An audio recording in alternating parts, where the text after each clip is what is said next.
আর সিফাতের যে 5টা সিফাত আছে গুণাবলীর ভিতরে কপাল ভাঁজ হওয়া নাই, মাখরাজ থেকেও নাই, যে হামজা কপাল থেকে বের হয়, বরু থেকে বের হয়, তাই না?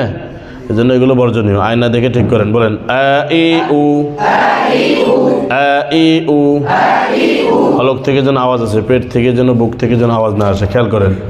আ, আবার ই উ, আ আ, সবাই একসাথে, আবার আ আ, জোরে কর, জোরে, একসাথে, কলম দেন, আঙ্গুল দেন, জোরে কর, জোরে, একসাথে, বাতাস বন্ধ, সবল হবে, আওয়াজ বন্ধ, শক্ত হবে, পাতলা হবে, মোটা করা চলবে না, জোরে কর, জোরে, একসাথে, আবার কর, সহজে আদায় হবে, আস্তে জমে আদায় হবে।